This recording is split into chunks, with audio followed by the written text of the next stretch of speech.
10th, 22nd, 33. Mr. Hugh S. Johnson, dear sir, I am writing you a few lines for instruction. I am a colored employee of Secretary Victory Mill Number 2, Gunville, Alabama, and had been working there 28 months as a all-around worker. Was working for $5.75 per week.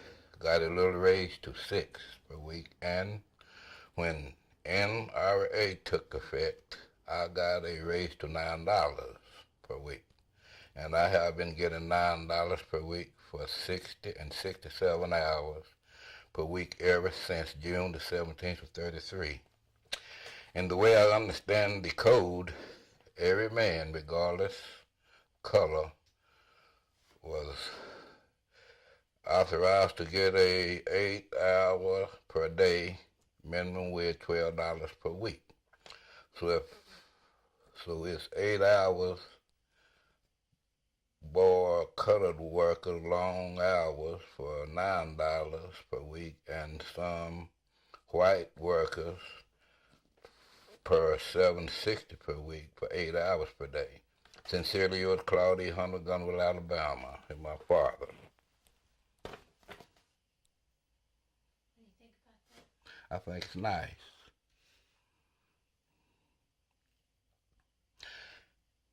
But I was, like I say, I was real small at the time, and I remember him when he left. He worked at that mill a long time. And Dallas Moore and the rest of the people. Never know they had a strike, though, until you got a hold of us through the, the library. Found all those people that worked there. Like I say, my uncle, Joel Harris, Ellie Hugh, he worked there. They was part-time workers, I believe, though. I didn't know that at the time. What do you think of your daddy writing this letter? I think it's great. Back in the 30s, I think it was wonderful. Sure do. When I ask you a question, you should take my question and sort of put it in your answer. Oh. When we were sitting upstairs and you looked at why don't we read the last part of it again, okay? And really think about what your daddy wrote. The last part. Yeah. Why don't you start with the way I understood the code? Every man, regardless of color, was supposed. The way I understood the code here, every man. Okay, I'll tell you when. Okay. Read it slow. You don't have to rush. Okay. The way I understand the code, every man, regardless of color, was supposed to get 8 hours per day, minimum wage, $12 per week. So if 8 of us boys colored working long hours for $9 per week, and some whites working for $7.60 per week, working 8 hours per day. Sincerely yours, Claude, Hundley, Gunville, Alabama. So who was your daddy looking out for? I guess he seemed to be looking out for all the workers, not only colored, the way I read it right here. He seemed to be thinking about every working man that was out there on the job at the time. Let's put it that way.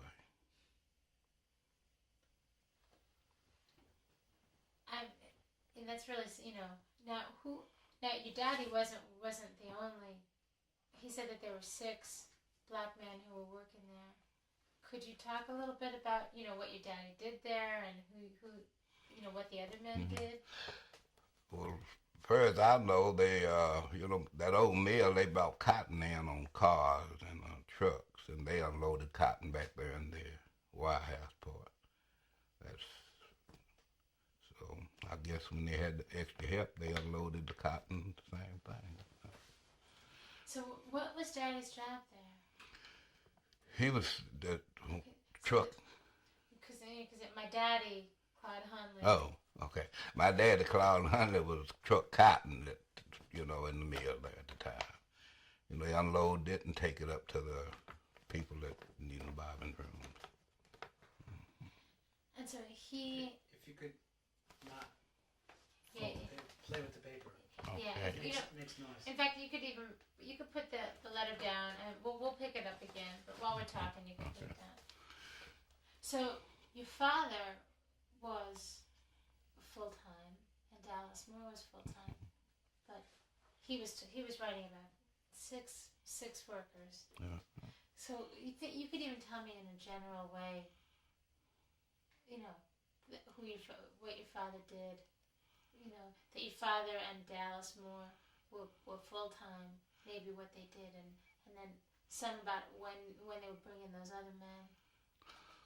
Well, they was together was full-time employees, and when they need extra help, they brought in those other employees. I'm guessing like I said, I know they brought cotton in on the train, on boxcars, and when they had a heavy shipment, they probably helped them unload and work around in the plant there. Now, had you ever heard about a letter like this? I mean, No, I hadn't. So the first time could you tell me about is it the first time that I brought this letter you started to know about what your father did? Could you tell me that? That's the first time I knew about it. You brought it to my attention, that when you were, well, I think the first time we talked on the telephone. Well, you called I think we talked 2 or 3 times over the phone. And then you came, and we went around and met people at the old mill village that knew something about him, and So you never knew about this? I never knew. The letter. Never heard of. Never even knew he really wrote a letter like that. Until, like I said, until you brought it to attention. How did a black man at the time your father was working register a protest like that? Back in the 30s, I'd be scared to even think. Scared to think about what? Writing a protest out, a letter like that against something like Sagatory Mill in the South.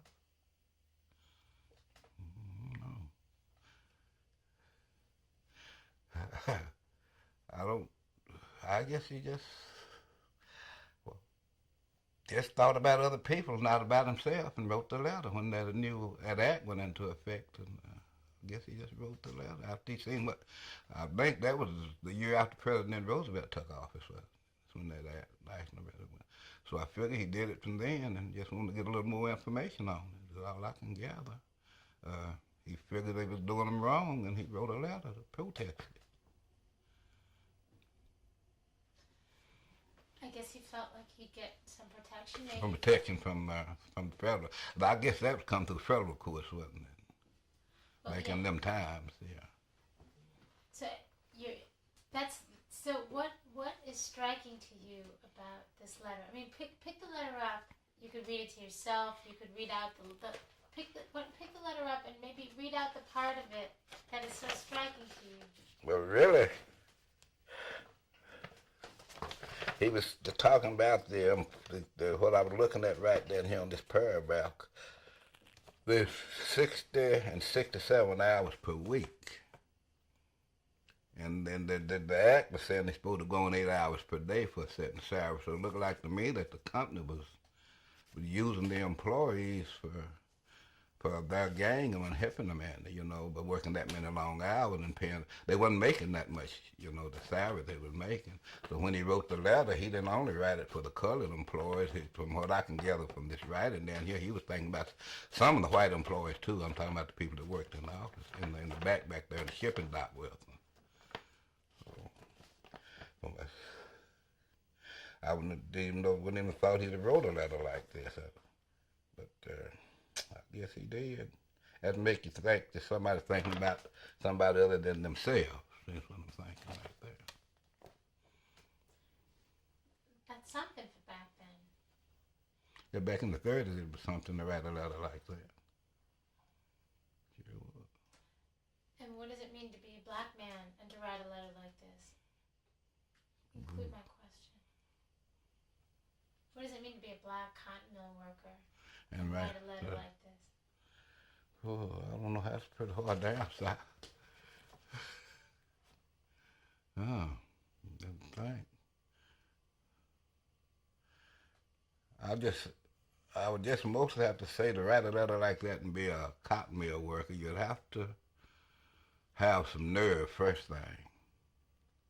And you'd have to have some thought for your fellow man the second, to put yourself out, or the colored man to put himself out on the line like that. And I would say that he'd have to think a little bit about his fellow man, because everybody, I don't think, would have wrote a letter like that. I really don't. I don't know what his thoughts was or anything like that, but since you brought it to my attention, I respect him a lot for it. I really do.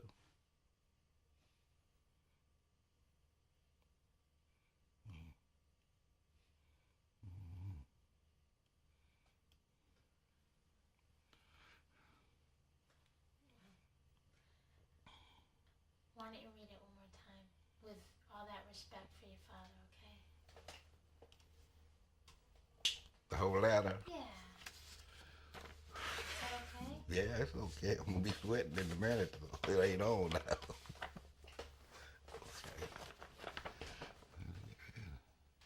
Okay. We're fine. Read it slow. Okay. 10th, 22nd, 33. Mr. Hugh S. Johnson, dear sir, I am writing you a few lines for instruction. I am a colored employee of Sagatoga Victory Mill No. 2, Hundley, Alabama, and has been working there 28 months as a all-around worker. Was making $5.75 per week. Got a little raise to $6 per week, and when NRA took effect, I got a raise to $9 per week, and have been getting $9 per week for 60 and 67 hours per week ever since June the 17th of 33.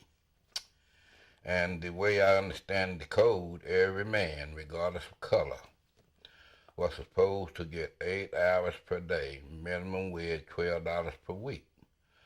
So 8 of us colored boys working long hours for $9 per week, and some white workers for $7.60 per week, 8 hours per day. Sincerely yours, Claude, Hundley, Hundley, Alabama. And I respect him for writing that letter. I really do. After reading it, I didn't know he did it, but I respect him for it, because he make me think he's thinking about somebody else.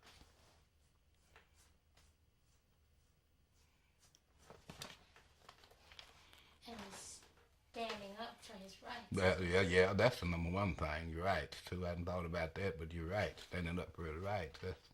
In this country, that's something to think about. Back in the 30s and in the South, to stand up for your rights like that.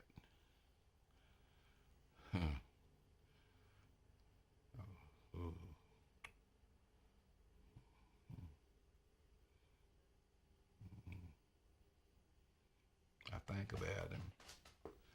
I respect him more now since I got that letter from you and read that.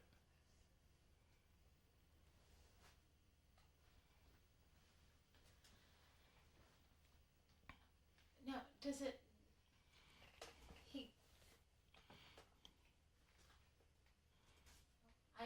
I'm really moved by what you said. I might not really have anything else to say. You know, do you know what his work was like? Did you ever see him do his work at the cotton mill? Not in my early stages before the strike, but after the strike, when I read that, well, I guess that was a follow-up letter he wrote about him going back to get the jobs back, and they had the machine gun. Well, after that, he went back to work at the mill. And I remember him then, because we used to go over there quite a bit, down in the village. And they truck cotton, what we called it, in and out of the mill. But they, on the lower part back there, we'd see them on the docks out there. But, we never did go in there where they were working at. Cause my mother, she washed for a bunch of the people down there, and we'd go down there.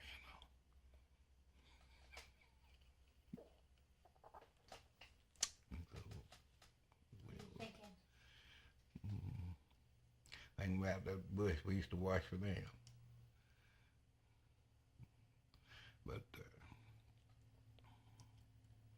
then he, I don't know, later years he left there. I don't know why he quit. And he worked. He went and got a job someplace else for he left. Now, you know, at the same time that your dad was writing this letter, they organized a union, a local union over in Gunnersville at the Saratoga At the Saratoga Mill. Mills. It is. I didn't know that. Well, then they didn't hire money the old employee that was on their strike back at that time, though, did they? I'm asking a question now. Well, it seems like some they hired back. They did. Some they hired back, and some maybe they didn't. But so at the same time that your father wrote this letter, there was this union being organized over there at the mill. Yeah. So you know what? Could you take my question and turn it into a question for me or a statement? Oh. Just you could say. So what you're telling me, Judy, what you're telling me is that the same time my father wrote this letter, they had a union over there. So what you were telling me, Judy, the same time my father wrote that letter, they was having a union over there at the old mill in Guntersville. Is that right? Okay. I don't know if there's a connection. I wouldn't. The connection is that they organized a union because the NRA gave them that right. The right to organize. So that's why they would. I guess they were really basing the rights on what the NRA had put out in the year of '33. That's what I'm looking at right there. So they organized a union, and your father wrote a letter. And so can you say that? They organized the union. My father wrote a letter, and. All right, I feel like I'm putting words in your mouth. Yeah. All right. Well, I'm just anyway. That was what was going on. Okay. So, and that's why your father's letter has always been so intriguing to me, because it was happening sort of concurrently.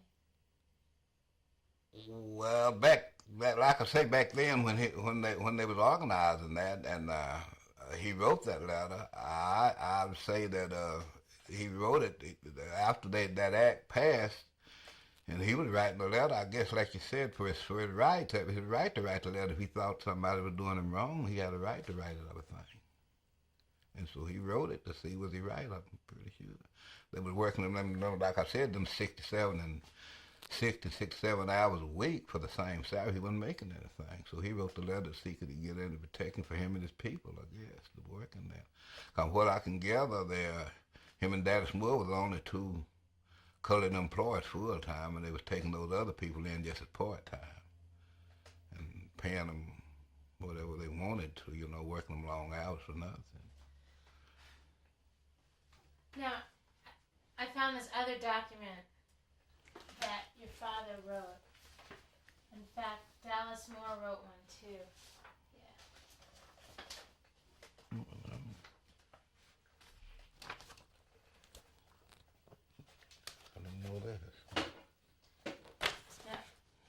So there was this strike. Yeah. You know what? It's an affidavit. It's something that he wrote.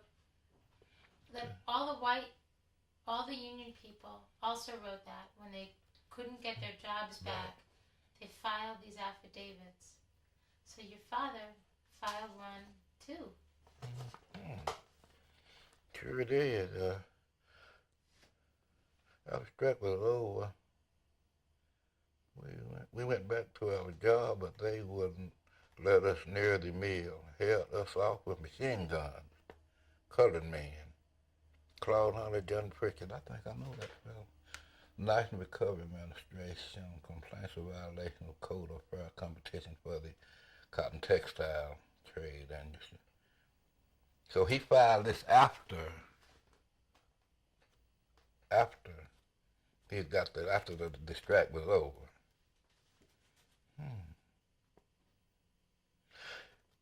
Right here it said his principal second was a yard hand.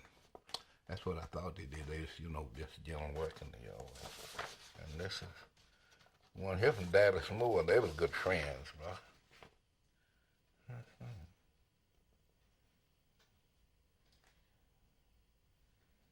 So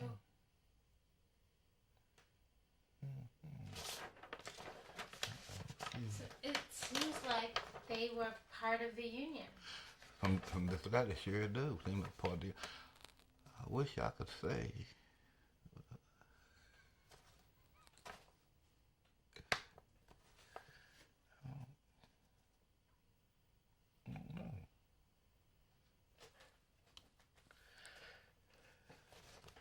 It's right.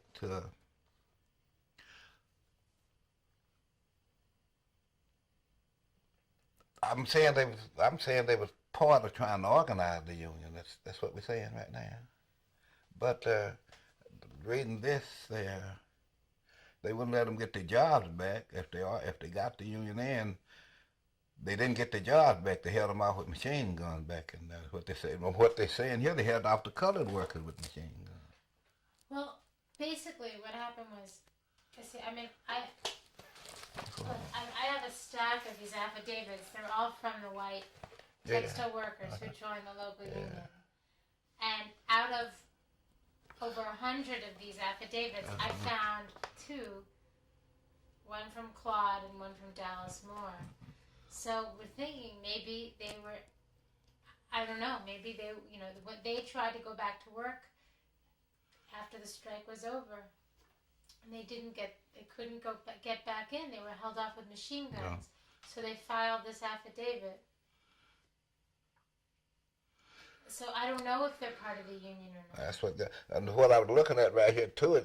After he get that, Claude's father did, and then Dallas both made one little paragraph down here, colored man. And so it seemed to me that they might have held him all off with a particular colored worker. But I know he went back to work at the mill later. Yeah. Cause see, he worked out about a year before he left here. And he worked a year at the ice house, packing ice. And I was 12 years old when he left, so he worked out till I was 10 years old. But during this strike in 33, I was about 2 or 3 years old. See, the strike was in 34. 34. And what I've been trying to understand is, did the black workers participate in the strike? In the strike, in the union? Were they part of the local? Were they included or were they not included? It seems like your daddy and Dallas maybe were included. I'm saying that they was part of it, trying to form the union. From what I can give out that letter there, I'm pretty sure of that. I know Dallas Moore, and he was just that type of fella too.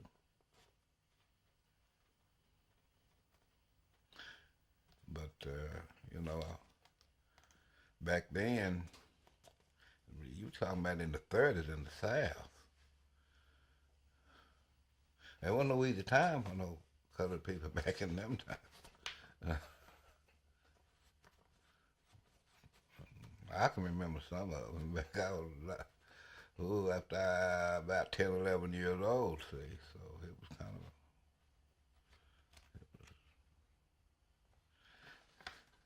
So really, you didn't have any rights very much back then, not in the South.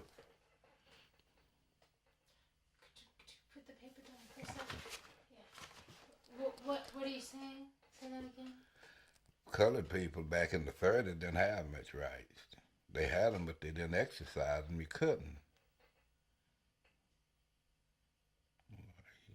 You ain't artist. You find you in a tree. They did. They couldn't. That's the reason that's the reason I respect him so much for writing that letter after after you got in touch with us about it. A lot of people in the South, when they wrote a letter like that, And sign their name. Claude Hundley, He signed his name. he signed his name to the paper too. That's something too. You know, some people would have wrote it when they didn't sign their name. They just had an anonymous down there. But he wrote his name, and it was him to sign his name was something great too. I just put it that way. Well, I'm proud he did it. So we really.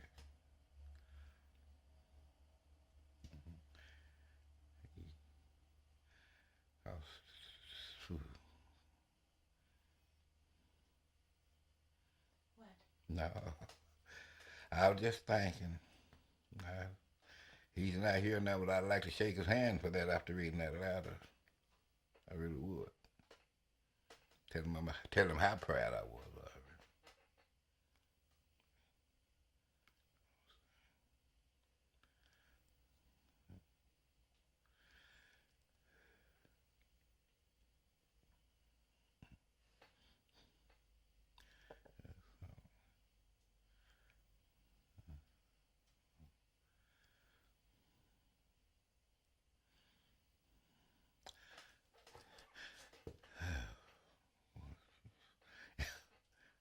What are you thinking about? I'm thinking about all the people back there that back in the 30s when they was working at those mills that probably did had the same thought. I guess a lot of people did that too over the South. Because I'm pretty sure, well, all those big cotton textile mills were doing everybody about the same way. And you take that mill out there, and like you said, many employees that they had, and just two black workers out there at that time, Dallas Moore and Claude Hundley, my father. And one of them, both of them stood up, and one of them, they write a letter like that is something to really think about. Because I doubt I'd have the nerve to write a letter. I know I wouldn't. Knowing that your daddy did, you think maybe it would make you think about yourself differently? Now I do. I probably would. Like I said, I never would have. I knew my father. I knew he was the kind of man to do a lot of things, but I never would have thought he'd wrote a letter and signed his name to it back in the 30s. Not for no union out there at that mill, but after reading it and looking at it, I just respect him. Let's put it that way. I just respect him for it. You know, we weren't sure. Can you tell me about that Bible? This is the old family Bible, and I think that's what. Let me pick this up. It's the old family Bible here. He documented everything in this Bible. Everything. Got my mother's name, got all the children's date and birth, and everything. And could you talk about why we found it? Well, we was trying to what you call authenticate this signature on this letter here with his handwriting, and after we found this old family Bible and we went through it, that's it. My auntie had this. I didn't even know she had a Bible like this, and she let us borrow it. It's Claude Hundley, Murder Lily Bell Harris. Thanks. He got my sisters and brothers, everything name in it back in there. So could you hold the letter in one hand and the Bible in the other and tell me Can I lay this back? You got me going. Letter in one hand. Yeah, just so you can tell me, that I know this is real because of this. You could even, what we can do. Well, I'm just looking at the two signatures, and you can tell it's real. This is his handwriting. Claude Hundley, Gunville, Alabama, and the same thing in the certified that says Claude Hundley, Lily Bell Harris. the handwriting in there. Of course, you can't see it, but I would like for you to, I want to get it around. Let you see it. There's the Bible. Behold the Bible. Ooh. Can I turn it this way to you? This is the handwriting on the letter, and this is your signature in the Bible.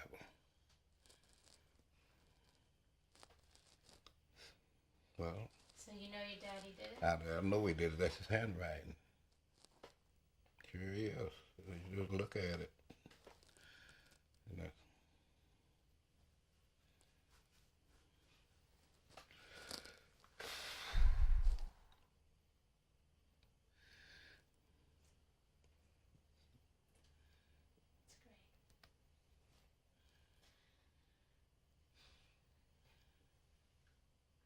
You know, that was really something we were really wondering, is that his handwriting? Now, it's not, his handwriting is different on that affidavit. Oh, no. But under the Bible here, on this letter here, if you really look at it, it's the same. But on this affidavit, I was looking at that, see, it's a little, I don't know, that's what I was looking at on this. His CLA is Claude, but HUNDLA look like Hundley or something. That's what I was looking at there. The definition right there, but this is, I know this is Dallas Moore. I know him, and both of them come together. Put these back. It's something, finding a Bible, knowing that it's definitely a handwriting to get an old Bible like this. I didn't even know they had one like it, but she got it. I don't know how I guess, you know, back years ago, that's how people kept records in old Bibles like this, back down in the South especially, so they probably put all the birth dates and everything down in them.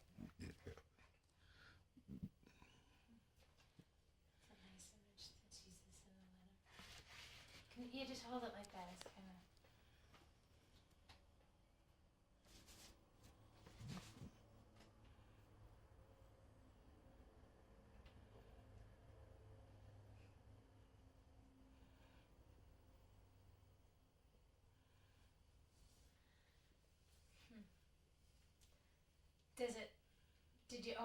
Did you need to know that there was a Bible? Did you need to authenticate your daddy's handwriting? I would have liked to. I'm glad we got the Bible so we'd make sure that handwriting authenticated, you know. He could write, but he was left-handed, you know. My dad was left-handed.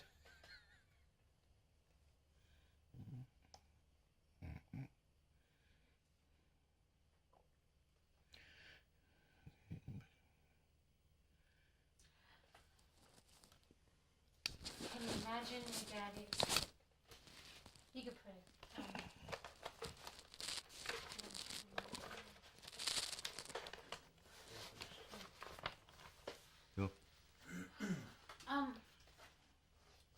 you could put our community and the mill village here and your relationship to the mill. Well, see, when the mill was there, they built that village just for the employees. But there no black family didn't live down there. They didn't let them live in the village at that time. We lived up what we call the hill. That's then they didn't have a street name. We just Hill. So it just wasn't customary for a black family to live down there in the mill village where they lived in there. They had the two work there, but they couldn't live in those little apartments they built down there. And in later years, you know, I think they sold them to the employees after it was over. And the jobs that you could all do or couldn't do?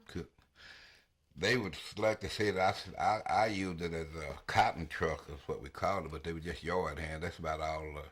Well, I don't think no blacks back then worked in the bobbin rooms and where they made the cloth, and they just worked out in the yard. That's all. They truck cotton was about the size of it.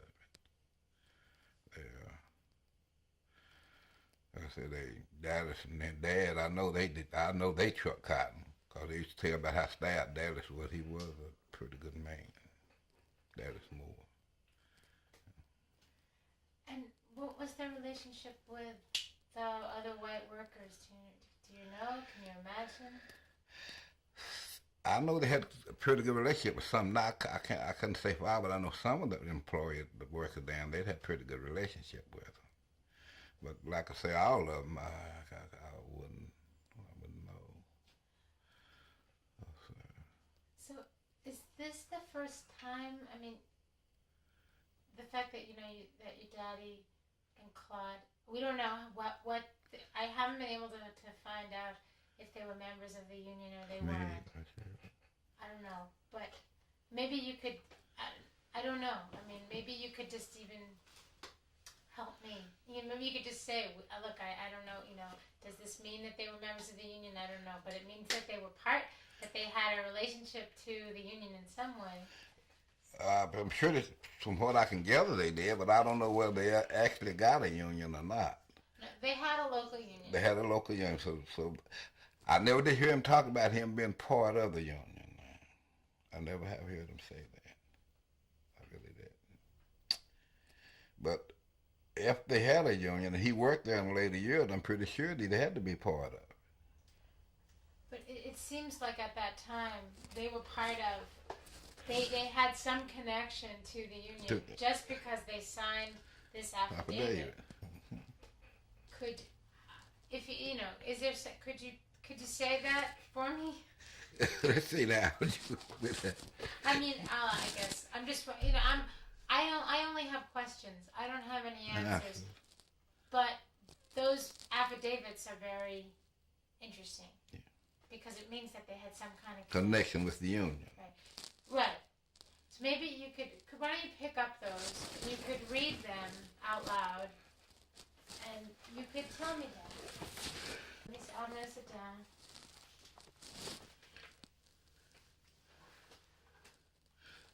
You read them? Yes, so you could even say, so you're telling me that this is what they filled out when the strike was over, and you could read it out loud.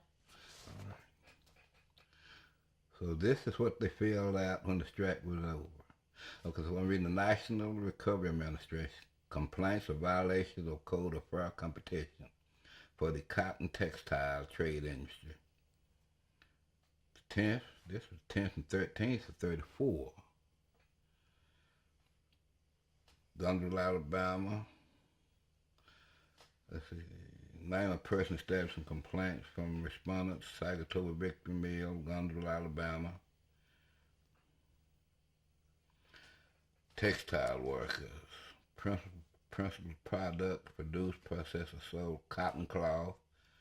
Principal service performed yard hand. Name of complainant, Claude Hundley. Town, Hundley, Alabama. Nature of complaint states sufficient facts to indicate a clear violation of some definition provision of the code to which responded the subject.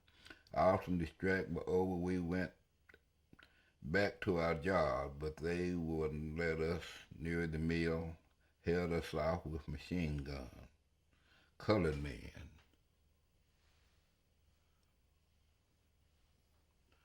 So what I'm saying is, if they was part of it, and then after it was over,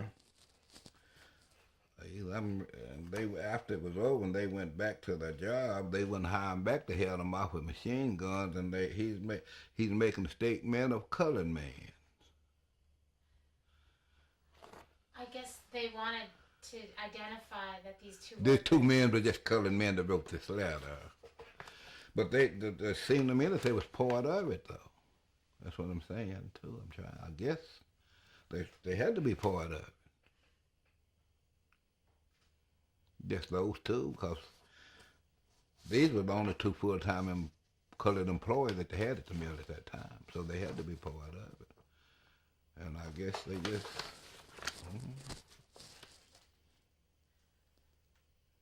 I don't know either. You got me there. But it's interesting. Mm-hmm. So it seems like your father and Dallas, they were having was some kind of a different kind of relationship with the white workers. Workers at the mill at that time. Could you say that or talk about that? Take my words and put them in your own language. You have to enlighten me there a little bit now. I'm based on that letter, the first letter that he wrote about the black workers and the white workers, in a sense. And here, he must be working with the union in some way if he signed that affidavit. So what I'm saying is, it seems like this is a moment of time where your father is having a different kind of a good relationship with him. I'm think, and with some of the workers. I don't know about all of them, but you know, if him and Dallas was part of that union, and then they wrote this letter, this agreement. I'm saying this agreement letter. And then they go back and they won't let them have the job back. Then they had to be part of it, and they had to be working with the white workers to get them to do something like that. Of course,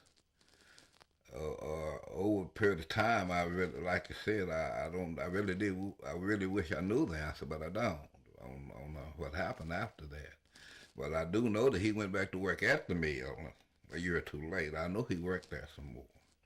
Him and Dallas both, because Dallas was working there when he passed. And my dad left. I was 10 years old when he left, and then after that he left here. What do you think caused the change? Do you think it was Roosevelt? Do you think it was... I think Roosevelt was the change. President Roosevelt. Back in 32 when he took off, everybody was on WPA, and I think he made a big change in this country. And what about this change in attitude?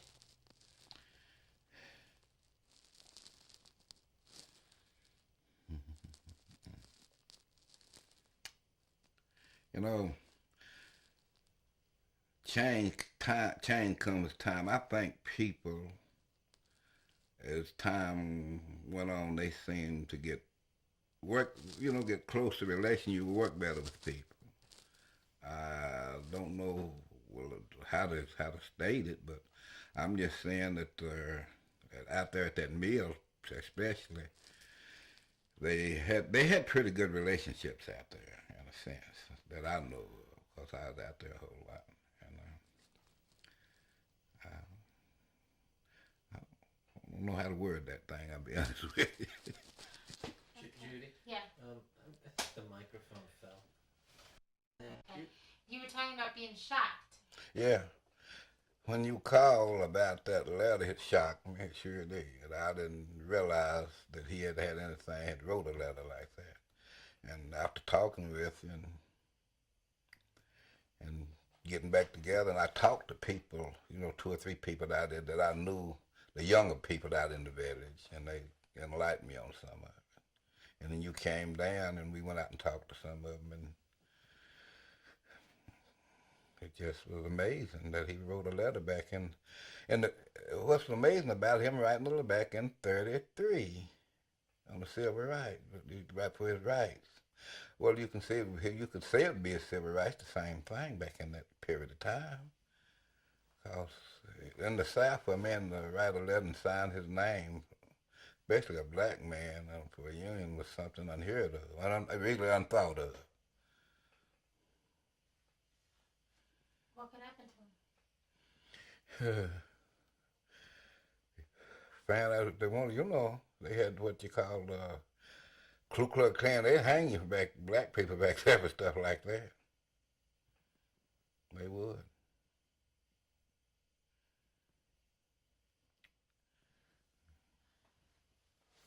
So what do you think gave your father, and use my question, what do you think gave your father the courage at that time to do it? Well, I think to give him the courage, prove himself he's a man. And he has any right in this country as any other man. That's what I think. And that's what I feel.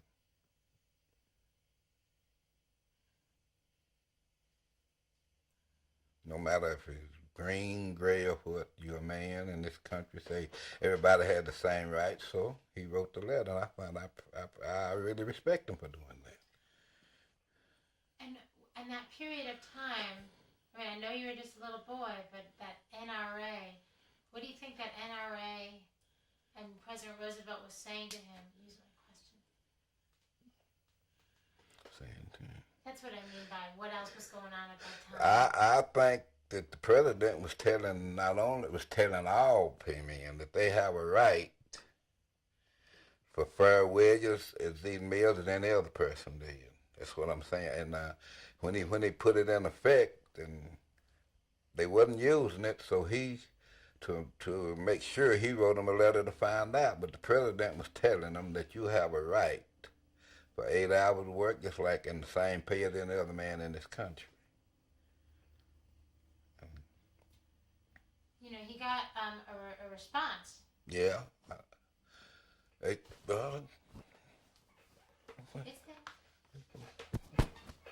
Lord, excuse me. Let you respond. I have this.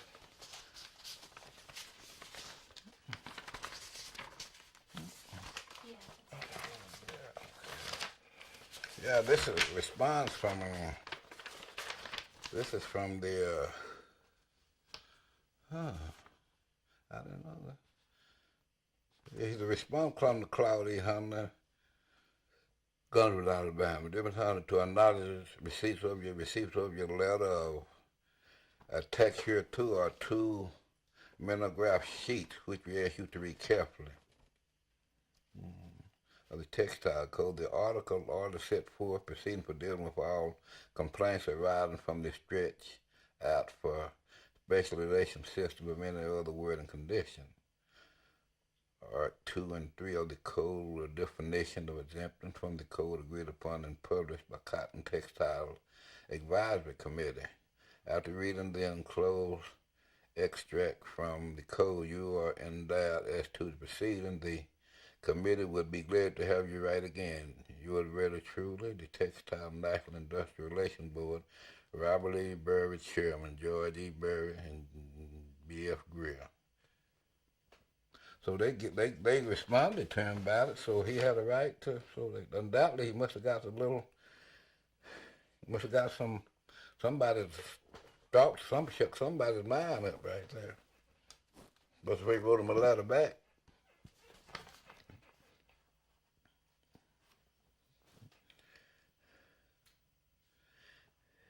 He got some mimeograph sheets. Yeah. Oh. So he got some mimeograph sheets from he got them from the committee, from the textile committee. Yeah. So undoubtedly they must have been kind of impressed with the letter themselves, I would say, doing that. I don't know if they did any more than that. No, I never know that. What? I say you never know. I don't know. I never know where they got it, but he probably did, because his dad kept his lot old records, but small, I didn't know. But if he got a response, he kept them somewhere. Now, you never heard about the strike. You never heard about this letter. I know between you and me that Daddy was away for a very long time. But do you have anything to say about, maybe this is something he never told you, why you think that, what it means?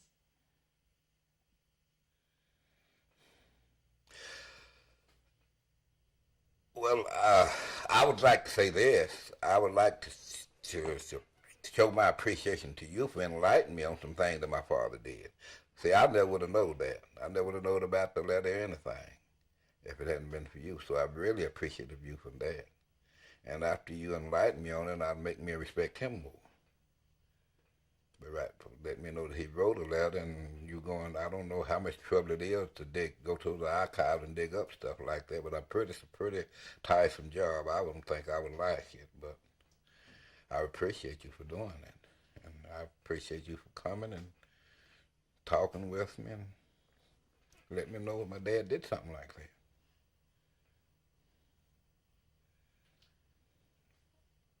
What do you think happens to the South or the area when people don't know that their forefathers and foremothers did stuff like that? Not knowing something like that, I'm saying you the South you're either on the standstill or you're going backwards. Cause see, if nobody never enlightened you on nothing like that, you think your forefathers or fathers never did anything for you.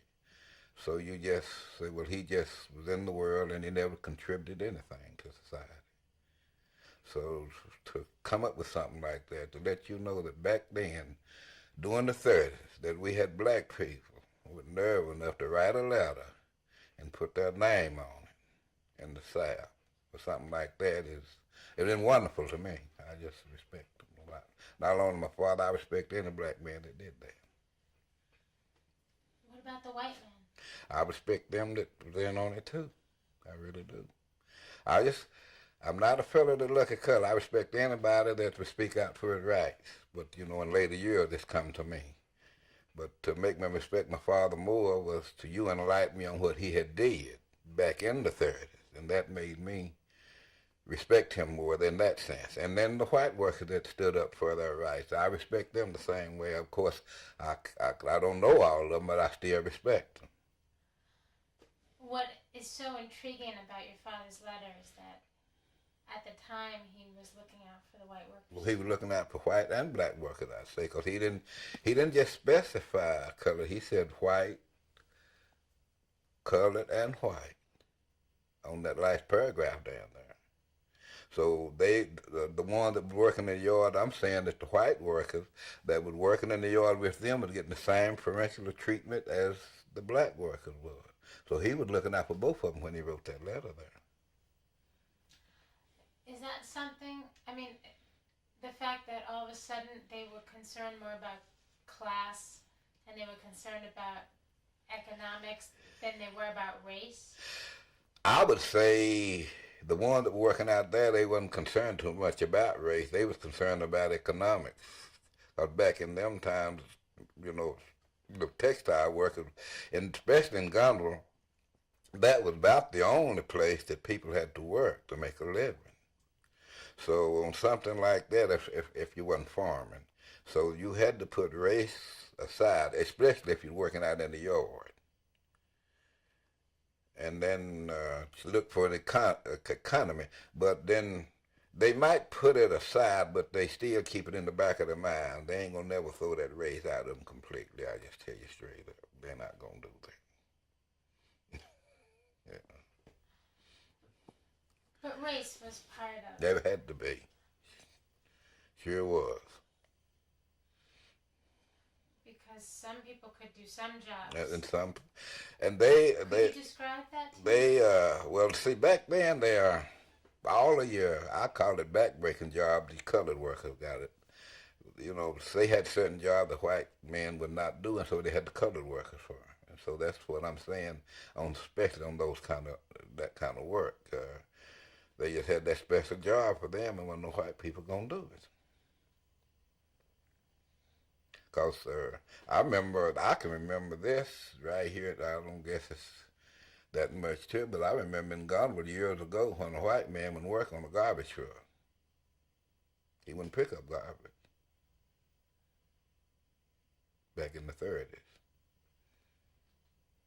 But they do now. They work anywhere. So in the mill, how did race break down in the mill?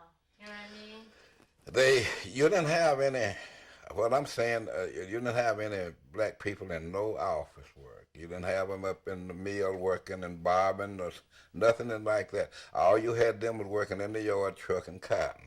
I call it back-breaking work. That's all they did. And maybe you might have had some to clean up, sweep up once or twice. That would be about all. They didn't work up in inside that mill. Period. Even later years, I don't remember any working up in there. All I ever know after they left, they worked in the back at trucking cotton. That's what the black people always did out there at that mill. So if they were and why was it? Why was it like that? What did it mean for the white workers? Because being a textile worker wasn't. Well, if he didn't truck cotton, he was just a step above the man that trucked cotton. That's all it was. He was just a little bit above him. That's all it was, and that's what they kept him up that way. Because he gonna be a step above the black man, period. And so that made him a step above it if he didn't have to get out there and get out on the same level he did and truck cotton. So he kept him down there, and he worked in the mill or whatever the case may be. But doing mill work, I mean, that wasn't like a real high-class job in Garnersville, was it? Back then, it had to be. Sure, it was hot. That was a mill worker then cause that was only work in this town. That only mill here was that old cotton mill, old Sagatore cotton mill, see. And people worked there. They worked in the mill. They was, well, we'll say middle class. If you worked in the office, you was a little step higher. I've heard this term, lint head. You got me, the lint head. Those are the ones that come out those bobbin rooms where all that cotton flies in. But see, now I don't even know of any that worked in there. All I know of that worked out there on the truck, like I say. See, they had back then. They didn't have no lift to pick cotton up. You had to use hand trucks to truck it, and little people there. And so that's what they did mostly back then. So that's what your daddy was doing when he wrote that letter? Trucking cotton. Could you? And working on the yard. And well, they say yard work. That's all it is. The yard work is just trucking cotton. If you're ever familiar with the old mill, they unloaded on the lower side at the railroad track, and then you had to bring it through the wire house up into the bobbin room, for the people to push it out and put it in the bobbins and things like that. Do you think your father told anybody that he wrote this letter? I believe he would have told some people, yeah. I sure do. Like I had an uncle, he might that worked out there. They was pretty close. He could have talked to him, Joel, and I had Uncle Elihu that worked out there. They was awful close. Too. But I spoke to Joel, and he never heard. He never heard of it. But nobody else that I would know that he would have told then. Because I talked to my auntie, and she lived on Warren. She didn't remember anything about it. She didn't even remember the strike. But see, they lived out in the country back then, and people no transportation, you couldn't get to town like you now. Judy? Yeah. I have to change battery. Okay.